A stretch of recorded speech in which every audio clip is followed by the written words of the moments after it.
Hello everyone. So let's look at our next problem. Farmer Tim has 50 feet of fence. He wants to enclose a semicircular area adjacent to his barn, thus using his barn as one side of the enclosure. What is the area of the space Farmer Tim can enclose? Well, he wants to enclose this semicircular area, so we're finding the area of this semicircle.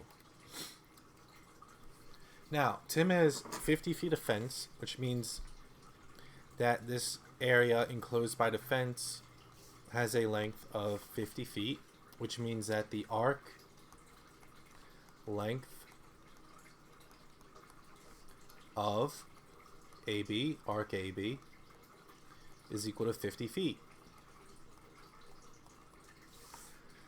Alright, from there, well, we want to figure out the area, which means I want to find out what the radius is. We know that this arc length is 50 feet,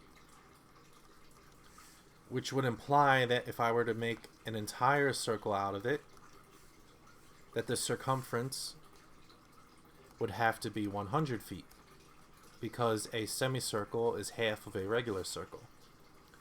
So the entire circle has a circumference of 100 feet. And that implies that since the circumference is 2 pi r, that is equal to 100.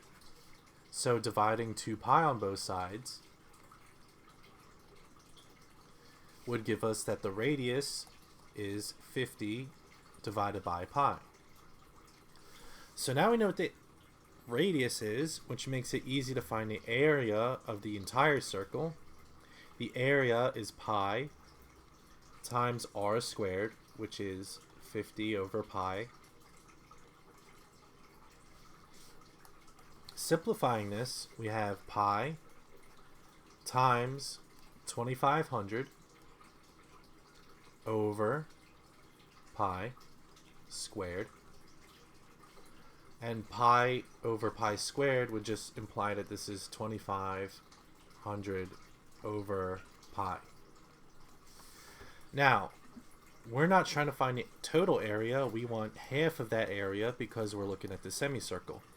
So, all we'd have to do now is take the total area, 2500 over pi, and multiply that by 1/2 for the half of the area.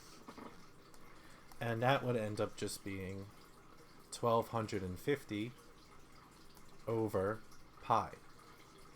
And since that's the area of half the circle, that's the area of the semicircular region on the farm. So, again, just take all the information we can deduce from what we are given. We're not given much. All we are told was that this semicircle has a length of 50.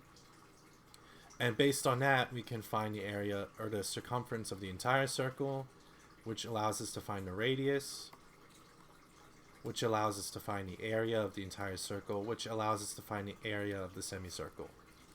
So just use each piece of information to build upon itself to get new information.